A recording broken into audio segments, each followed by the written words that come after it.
내 몸을 웃게 할 건강 시크릿.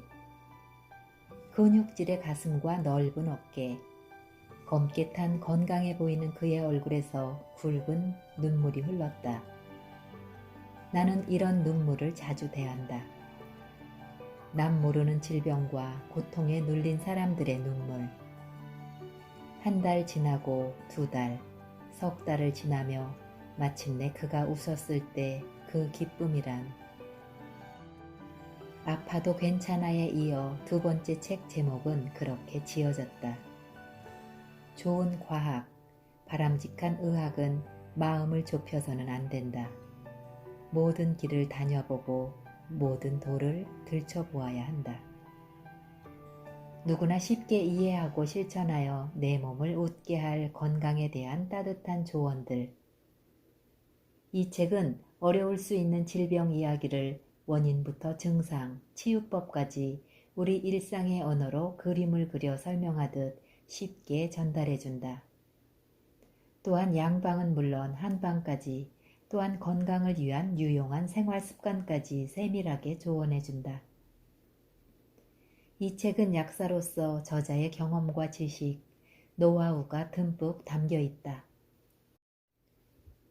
게다가 일반인도 손쉽게 이해하고 바로 실천할 수 있을 만큼 쉽게 정리가 돼 있어 아픈 이를 진심으로 염려하고 사랑하는 저자의 따스한 마음이 고스란히 전해진다. 이 책은 100세 시대, 보다 많은 사람들이 웃는 몸을 통해 건강한 삶, 친절한 삶, 젊은 노년을 오래 지속할 수 있도록 건강 바이블이 되어줄 것이다.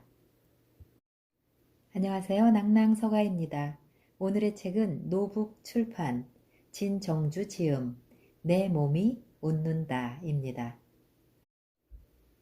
누구보다 열정적으로 살았지만 몸이 아파 꿈을 접어야 했던 약사가 자기처럼 아픈 사람들을 공감하며 찾아낸 치유 안내서라는 부제가 붙어있는 내 몸이 웃는다 중에서 2장 내 몸 사용 설명서, 내 몸은 왜 자꾸 아픈 걸까?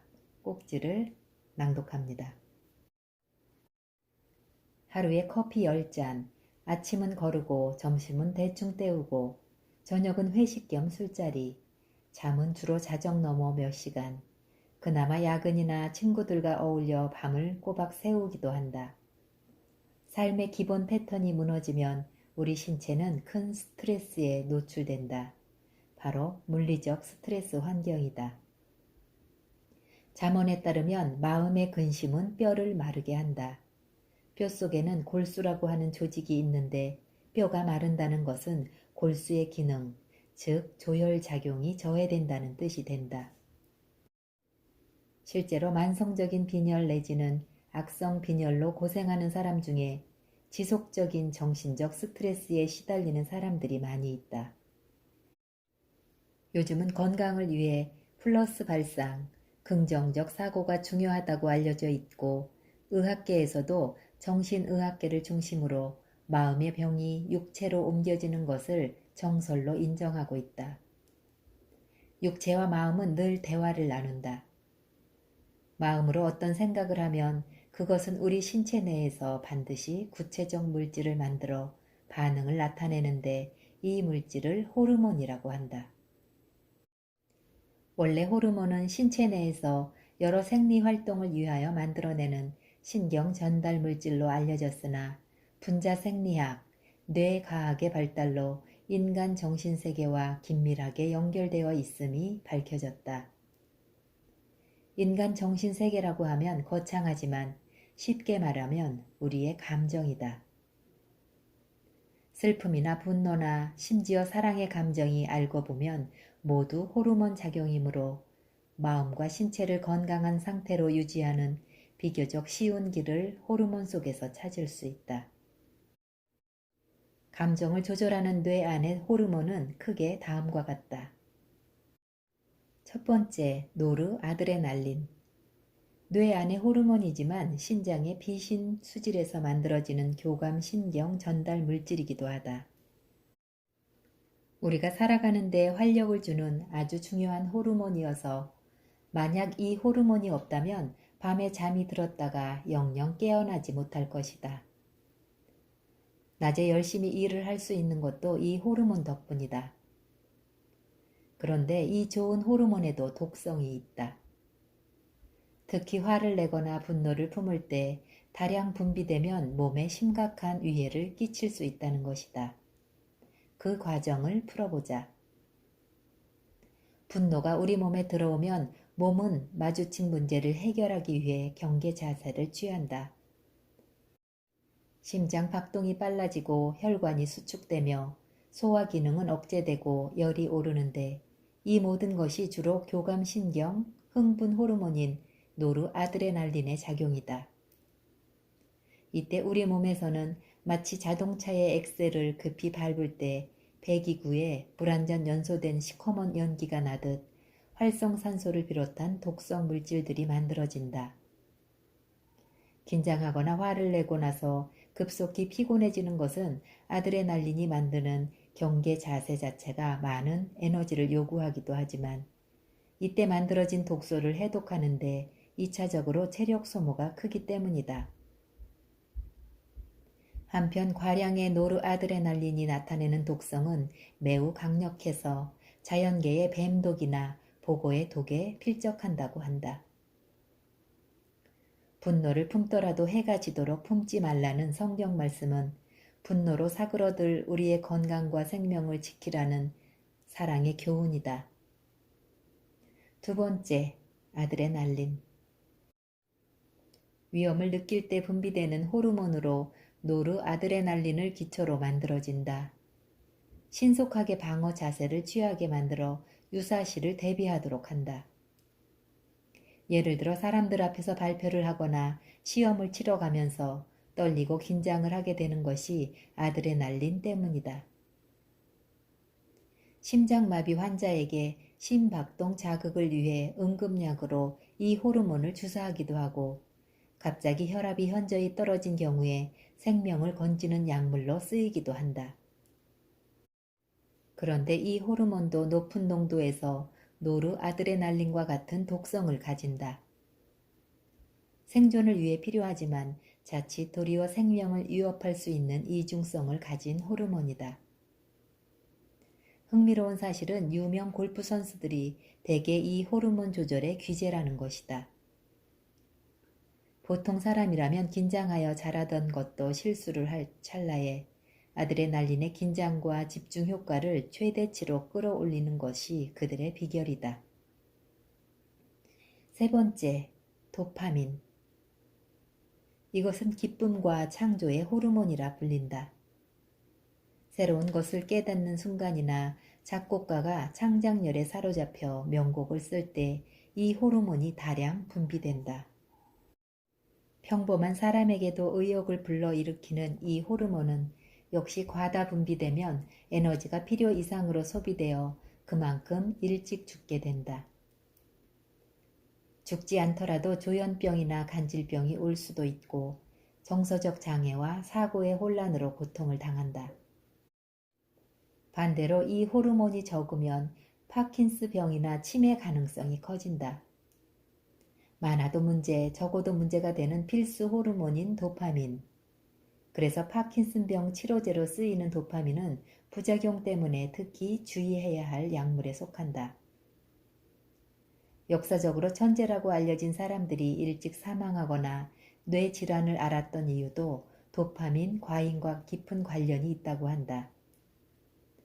우리가 스포츠 관람을 즐기는 이유, 홈런이나 안타를 날리는 순간, 축구 골대를 흔드는 득점의 순간에 경기장 안을 펄펄 끓게 만드는 것이 도파민 호르몬이다. 애연가들이 담배를 피울 때 느끼는 짜릿한 쾌감 또한 도파민 작용이다. 담배를 끊으면 금단 증상이 생기는데 이때 도파민이 아니면서 도파민 유사 작용을 하여 담배를 끊도록 돕는 것이 금연 보조제이다. 네 번째, 세로토닌. 아무리 괴로운 일이 있어도 단잠을 자고 나면 상쾌한 기분이 들 때가 있다. 이 단잠의 호르몬이 세로토닌이다. 아플 때는 통증을 차단하고 출혈이 있을 때는 지혈을 하기도 한다. 앞서 설명한 아드레날린과 노르아드레날린, 도파민이 모두 각성 호르몬이라면 이 세로토닌은 안식 호르몬이라고 할 수 있다. 낮에는 열심히 일하다가도 밤이 되면 피로를 느끼면서 쉬고 싶어지는 것은 노르아드레날린이 줄어들고 세로토닌이 활발해지는 까닭이다. 우리 몸의 생리 반응은 시간에 따라 더욱 정교하게 진행되어 잠잘 때가 되면 세로토닌의 안정작용이 멜라토닌에 넘어간다. 멜라토닌은 깊은 잠으로 유도하여 하루의 피로를 말끔히 씻어준다. 의학의 발달로 우울증이 이 세로토닌의 결핍에 의한 것이라 밝혀지면서 지금은 우울증 치료제로 처방이 되고 있다. 그러나 어떤 호르몬이라도 외부에서 인위적으로 투입하면 위험성이 커진다. 호르몬은 체내 피드백이 이루어져야 하는데 외부에서 투입되는 호르몬은 몸 전체의 조화를 깨트릴 수밖에 없기 때문이다.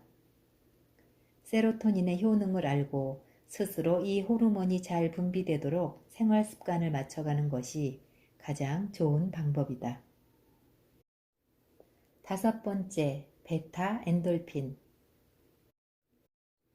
이것은 불굴의 심신을 만들어 삶의 큰 고통을 이겨낼 수 있는 힘을 주는 신기한 뇌 속 호르몬으로 신체 내에서 만들어지는 마약이라고 하여 뇌 속의 모르핀이라고 불린다. 기분 좋은 상상을 하거나 즐거운 마음으로 좋아하는 일을 하게 되면 이 호르몬의 분비가 높아진다고 한다. 베타 엔돌핀이 가진 진통 효과는 마약성 진통제의 10배에 달한다. 극도의 통증에 시달리던 환자가 코미디 프로를 보고 한참을 소리내어 웃었더니 그날 밤에 통증 없이 단잠을 잤다는 연구 일화가 있다. 이 환자는 자기도 모르게 베타 엔돌핀을 이용하여 진통 효과를 본 것이다. 베타 엔돌핀은 쾌감 호르몬이다. 호르몬의 종류는 이 외에도 셀 수 없이 많다. 단지 기쁜 감정이 도파민이나 베타 엔돌핀만의 작용 때문일까? 중요한 것은 어떤 종류의 호르몬이 어떤 작용을 하느냐 하는 사실보다는 분노, 의심, 미움, 슬픔과 같은 부정적인 감정들이 지나칠 경우 하나같이 건강을 해치는 주범이 된다는 데 있다. 우리에겐 때론 분노의 감정이 필요하다. 분노는 심리적인 영역, 지리적인 영역 등 우리 고유의 영역을 지키기 위해 필요한 방어책이다. 사람의 뇌 속에는 분노 중추라고 알려진 부분이 있는데 사고로 이 부분이 손상되면 매우 소극적이고 무력하게 살아갈 수밖에 없게 된다. 대개 의지가 강한 사람이 분노의 감정도 잘 느끼므로 분노는 한편으로는 강한 의지의 필연적인 부작용이다. 슬픔은 어떤가? 눈물은 많은 정신적 노폐물을 씻어내는 세정제와 같다. 그러므로 우리에겐 분노와 슬픔을 느끼되 조절할 수 있는 대처 능력이 필요하다. 6번째, 감정과 의지.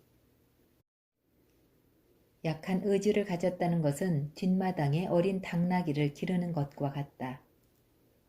어린 당나귀가 우리에게 큰 피해를 주지는 않는다. 기껏해야 텃밭에 채소를 씹어먹을 정도일 뿐이다. 하지만 당나귀는 큰 도움도 될 수 없다. 반면에 강한 의지를 가졌다는 것은 뒤뜰에 여러 마리의 힘센 말을 기르는 것과 같다. 이것들은 힘이 세고 체격이 커서 만일 제대로 길들이지 않으면 우리의 집을 부술 수도 있다. 하지만 제대로 길들이고 마구간을 잘 지어준다면 그야말로 산을 옮겨 놓을 수 있을 만큼 든든할 것이다. 감정을 조절하는 것은 의지이다. 앞에서 말한 대로 분노는 의지가 강한 사람들에게 있는 강력한 에너지여서 많은 성취를 이루도록 돕는다. 분노만이겠는가? 때로는 슬픔도 기쁨도 우리의 에너지가 될 수 있다. 단 적절히 조절할 수 있을 때를 전제로 한다. 감정을 조절할 의지는 마음의 근육과 같아서 단련될 수 있다. 단련된 의지와 호르몬에 대한 지식을 활용하면 스트레스 상황에서도 긍정적인 자신만의 힘을 발휘할 수 있을 것이다.